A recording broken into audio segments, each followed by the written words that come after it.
सभी दोस्तों को जय हिंद, जय भारत, वंदे मातरम। आई होप आप सभी अच्छे होंगे। दोस्तों, पिछले सेशन में हमने वोकेबलरी का एक सेशन कंप्लीट किया था, तो हम उसी को आगे बढ़ाएंगे। और आज मैंने आपके लिए कुछ वर्ड्स लिए हैं जिनमें सिनोनिम्स भी हैं और आपके वन वर्ड सब्स्टिट्यूशन भी हैं। तो चलिए स्टार्ट करते हैं। दोस्तों, यदि मैं सिनोनिम्स में पहले वर्ड की बात करूं तो पहला वर्ड है आपके सामने एडजेक्टिव। कैप्रिशियस, इसका मतलब यदि मैं इसके पार्ट्स ऑफ स्पीच की बात करूं तो ये अपने आप में एडजेक्टिव होगा। यदि मैं इसके मीनिंग की बात करूं तो कैप्रिशियस का मीनिंग अपने आप में होता है is equal to not stable. Not stable का मतलब समझते हैं आप? मतलब कि जो अपने आप में क्या होता है, अस्थिर होता है। मतलब कि जो स्थिर नहीं होता उसको हम कैप्रिशियस की फॉर्म में लिख सकते हैं, उसको हम कैप्रिशियस कहते हैं। जैसे कि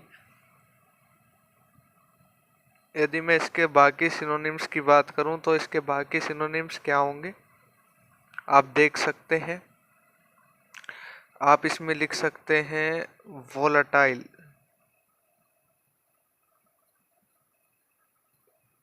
आप इसमें लिख सकते हैं इसके अलावा फिकल। आप जानते भी होंगे, आप कई लोगों को सुनते होंगे फिकल, ये तो भाई बड़ा फिकल माइंडेड पर्सन है। फिकल माइंडेड का मतलब क्या है? फिकल माइंडेड का मतलब है कि वह उसका जो मस्तिष्क है वो अस्थिर रूप से काम करता है, यानी कि वो कहीं भी स्थिर नहीं रहता। कभी इधर कभी उधर रहता है, घूमता रहता है, कभी इधर की सोचता है कभी उधर की। इसका मतलब उसका मस्तिष्क क्या है? फिकल माइंडेड है। ठीक जी। आप इसी में यूज कर सकते हैं चेंजेबल,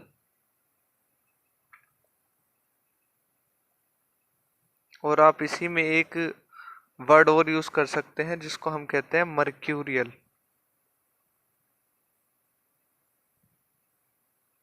ये सभी इसके क्या होंगे? सिनोनिम्स होंगे। वोलाटाइल, फिकल, चेंजेबल और मर्क्यूरियल किसके? कैप्रिशियस के, जो अपने आप में क्या है? एडजेक्टिव। इसका मतलब क्या होता है? Not stable. ये सभी इसके क्या हो गए? सिनोनिम्स हो गए। चलिए अगले वर्ड पे चलते हैं दोस्तों। लैकोनिक की यदि मैं बात करूं तो लैकोनिक अपने आप में एक एडजेक्टिव होता है और इसका मतलब होता है, हिंदी में यदि मैं बात करूं तो संक्षिप्त। संक्षिप्त का मतलब समझते हैं? बड़ी लंबी कहानी को छोटे से रूप में बता देना, उसे ही हम संक्षिप्त कहते हैं। तो इसके यदि मैं बाकी सिनोनिम्स की बात करूं तो बाकी सिनोनिम्स इसके अपने आप में होंगे। आप इसी को कह सकते हैं ब्रीफ में, बताओ किसी बात को। आप इसी को कह सकते हैं कॉम्पैक्ट करके बताओ बात को। ठीक है जी। आप इसी में यूज कर सकते हैं कंसाइज करना, किसी बात को कंसाइज करके बताना, यानी कि शॉर्ट में बताना। टर्च भी आप इसमें यूज कर सकते हैं। ठीक जी। और एक वर्ड होता है आपका ससिंक्ट। ससिंक्ट भी इसमें आप यूज कर सकते हैं। और आपका इसमें एक वर्ड और होता है, ससिंक्ट हो गया, ब्रीफ, कॉम्पैक्ट, कंसाइज, टर्च, ससिंक्ट। एक वर्ड आप इसमें और यूज कर सकते हैं प्रिसाइज। देखिए दोस्तों, प्रिसाइज अब मैंने आपके सामने लिख ही दिया है प्रिसाइज, तो इस प्रिसाइज को भी समझ लेते हैं एक बार। देखिए आपके सामने एक वर्ड होता है PRECIS। यदि मैं इसकी बात करूं तो ये अपने आप में नाउन होता है, जिसका अर्थ होता है, आप कह सकते हैं सारांश किसी चीज का या फिर सार। और यदि मैं इसी में ई ऐड कर दूं, यानी कि PRICISE कर दूं, तो ये अपने आप में एडजेक्टिव बन जाता है और इसका अर्थ हो जाता है किसी भी चीज को विधिपूर्वक या फिर यथार्थ में बताना। समझ पा रहे हैं? बस एक ई लगते ही सारे वर्ड का मीनिंग बदल गया प्रिसाइज के लिए। तो हमने लैकोनिक पढ़ा। लैकोनिक अपने आप में एडजेक्टिव होता है जिसका मतलब संक्षिप्त होता है। Brief, compact, concise, touch, succinct और प्रिसाइज, ये सब इसके क्या होंगे, अपने आप में सिनोनिम्स होंगे। ठीक है दोस्तों, अगले वर्ड पे चलते हैं। दोस्तों अगला वर्ड भी अपने आप में एक लैकोनिक ही होगा। एक मीनिंग तो आप अभी पढ़ चुके हैं, इसका मतलब संक्षिप्त होता है। अगले वर्ड की यदि मैं बात करूं तो ये अपने आप में यहाँ पर भी एडजेक्टिव का काम करेगा, और यहाँ पर इसका मतलब होता है कम बोलने वाला। कम बोलने वाला। लैकोनिक का अर्थ कम बोलने वाला भी होता है। ठीक है जी, इसके यदि मैं सिनोनिम्स की बात करूं तो इसके सिनोनिम्स अपने आप में होते हैं, आप कह सकते हैं टैकीटर्न, या फिर रेटिसेंट भी आप इसको कह सकते हैं। इनका अर्थ होता है कम बोलने वाला। इसके अपोजिट काफ़ी पूछे जाते हैं दोस्तों, तो मैं अपोजिट भी बता देता हूँ। यानी कि इसी के यदि मैं एंटोनिम की बात करूँ तो एंटोनिम क्या हो जाएंगे इसके अपने आप में, आप कह सकते हैं सर टोकेटिव। टोकेटिव हो जाएगा। आप इसमें कह सकते हैं लोकेशियस, बहुत अच्छा वर्ड है। लोकेशियस का अर्थ भी होता है अधिक बोलने वाला। ठीक है दोस्तों, इसके अलावा इसमें एक वर्ड आप और यूज कर सकते हैं जिसको हम कहते हैं गैरुलस।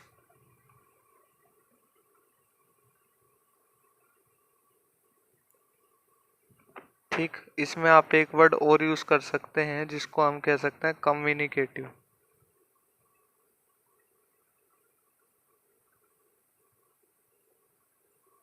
तो ये वर्ड भी इसके अपने आप में क्या हो जाएंगे, एंटोनियम हो जाएंगे, अपोजिट हो जाएंगे। तो लैकोनिक का दूसरा अर्थ भी आपने पढ़ा, कम बोलने वाला, जिसके सिनोनिम टैकीटर्न होगा या फिर रेटिसेंट होगा।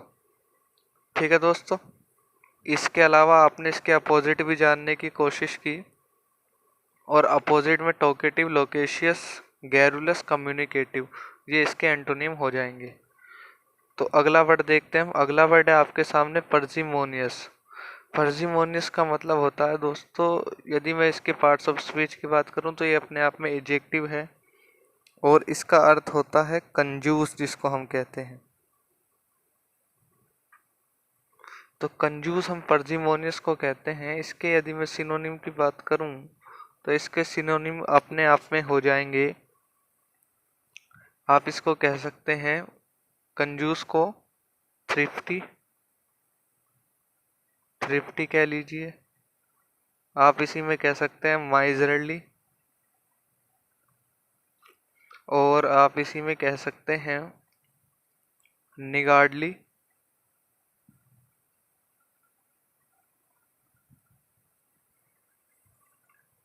ठीक है दोस्तों, और आप इसी में एक वर्ड हमेशा यूज करते हैं इसके लिए, वो होता है आपका इकोनॉमिकल।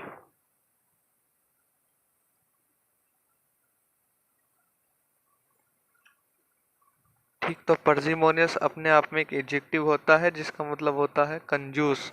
इसके आपके सिनोनिम थ्रिफ्टी, माइजरली, निगार्डली और इकोनॉमिकल, ये तीनों चारों इसके सिनोनिम्स होते हैं। ठीक दोस्तों, अगले वर्ड पे आते हैं। अगला वर्ड अपने आप में है स्लॉटर। स्लॉटर की यदि बात करूं तो ये अपने आप में एक नाउन फॉर्म होती है, नाउन होती है इसकी पार्ट्स ऑफ स्पीच, जिसका अर्थ होता है, ये अपने आप में एक वन वर्ड भी है। इसको आप कह सकते हैं killing of a large number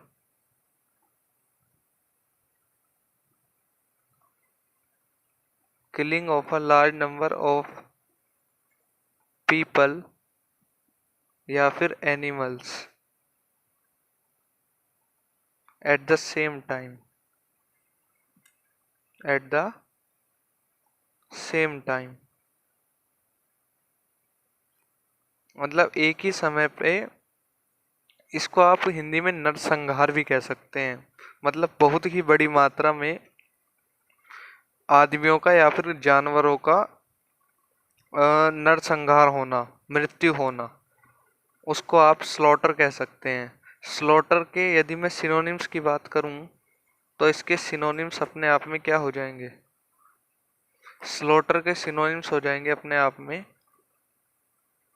आप इसे कह सकते हैं या तो आप कार्नेज कह लीजिए, और इसी में आप एक वर्ड यूज करते हैं मैसेकर। मैसेकर का भी अर्थ होता है बहुत ही बड़ी संख्या में नरसंहार होना। ठीक जी, मैसेकर भी हम इसमें यूज करते हैं। तो ये आपके सिनोनिम्स हुए। ठीक है दोस्तों, चलिए दोस्तों अब वन वर्ड्स को भी देख लेते हैं। तो पहला वन वर्ड है आपके सामने, a number of people listening to a lecture. तो इसका मीनिंग आप सोचिए, ए ऑप्शन होगा या फिर बी। तो दोस्तों इसका आंसर होगा ए ऑप्शन आपका, श्रोतागण को ही कहते हैं। A number of people listening to a lecture, जो लोग कोई भी भाषण सुन रहे होते हैं तो भाषण सुनने वालों को हम श्रोतागण कहते हैं, मतलब कि ऑडियंस कहते हैं। ठीक जी। अल्ट्रिस्ट, अल्ट्रिस्ट का मतलब होता है जो सेल्फलेस बंदा होता है। सेल्फलेस बंदा मतलब जो दूसरों से प्यार करने वाला होता है, अ लवर ऑफ अदर्स, उसको हम कहते हैं अल्ट्रिस्ट, मतलब अपने बारे में कुछ नहीं सोचता। ठीक जी, अगले पे चल लेते हैं। One who is present everywhere, तो इसका आंसर होगा आपका ओमनी प्रेजेंट। देखिए नाम से पता चल रहा है जो हर जगह प्रेजेंट हो, सर्वव्यापी जिसको हम कहते हैं ना, मतलब सभी जगह व्याप्त होगा जो, उसको हम कहते हैं ओमनी प्रेजेंट। ओमनी साइंट हम उसको कहते हैं जो सर्वज्ञाता होता है। सर्वज्ञाता मतलब सब कुछ जानने वाला, उसको हम ओमनी साइंट कहते हैं। ओमनी प्रेजेंट यानी कि जो सभी जगह व्याप्त होता है। One who is present everywhere, present आ गया प्रेजेंट, इससे याद रख सकते हैं आप। One who is all powerful, जो सबसे ज्यादा मतलब शक्तिपूर्ण हो, सर्वे शक्तिमान, सर्वे सर्वा भी कह देते हैं उसको हम, तो उसे हम कहते हैं ओमनी पोटेंट। इसका ऑप्शन नंबर ए आंसर होगा। ओमनी पोटेंट होता है सर्वशक्तिमान जिसको हम कहते हैं ना, omni potent. One who is all powerful. तो ऑप्टिमिस्ट क्या होगा? देखिए ऑप्टिमिस्ट का अर्थ होता है जो अपने आप में आशावादी होता है, मतलब जो हर चीज में आस देखने की कोशिश करता है, कोई भी चीज हो। ठीक है, अपने आप में आशावादी जो पर्सन होता है वो ऑप्टिमिस्ट होता है। चलिए अ कलेक्शन ऑफ पोएम्स की बात कर लेते हैं। तो अ कलेक्शन ऑफ पोएम्स, इसका आंसर होगा option number A, anthology. Anthology का अर्थ होता है जो तुम्हारा कविताओं का संग्रह होता है, उसको हम एंथोलॉजी कहते हैं। तो सर डॉर्मिटोरी किसे कहते हैं? डॉर्मिटोरी कहते हैं, देखिए किसी भी कॉलेज में इंस्टीट्यूशन में जो सोने का आराम गृह मतलब कमरा होता है उसको हम डॉर्मिटोरी कहते हैं, डॉर्मिटरी। ठीक जी। तो डॉर्मिटरी किसे कहेंगे? हम उसे कहेंगे जो शयन कक्ष होते हैं हमारे, कहाँ पर? किसी बड़े इंस्टीट्यूशन में या फिर कॉलेज में। ठीक जी, उसे हम कहें डॉर्मेट्री। अगला देख लेते हैं, अ कलेक्शन ऑफ फ्लावर्स, यानी कि फूलों का जो क्या होता है ग्रुप होता है, उसको हम क्या कहें? उसको हम कहते हैं बुके। देखिए फूलों का जो फिर संग्रह, आप कहते नहीं है कि बुके ले आइए, आज वेडिंग एनिवर्सरी है उनकी, उनके लिए बुके गिफ्ट करेंगे, वो करेंगे। तो बुके इसीलिए कहते हैं कलेक्शन ऑफ फ्लावर्स, मतलब फूलों के संग्रह को। तो हैंगर किसे कहेंगे सर? हैंगर का अर्थ होता है, देखिए जहां पर वायुयानों का जो आप देखते होंगे जहां पर हमारे वायुयान रखे जाते हैं। ठीक है ना, एक ऐसा आप संग्रहालय कह सकते हैं उसे, एक तरह संग्रहालय का म्यूजियम होता है। तो आप उसे कह सकते हैं कोई भी एक ऐसा स्थान जहां पर वायुयान रखे जाते हैं, हाउसिंग फॉर एरोप्लेन्स। ठीक, उसे हम कहते हैं हैंगर।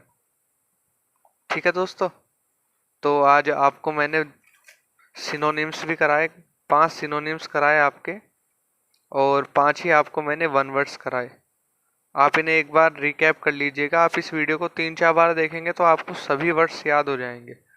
ठीक है दोस्तों, और वीडियो को लाइक कीजिएगा, चैनल सब्सक्राइब करना ही करना है आपको, और कहीं भी कुछ भी समस्या हो तो आप कमेंट कर दीजिएगा। ठीक है दोस्तों, मिलते हैं आपसे अगली वीडियो में। जय हिंद, जय भारत।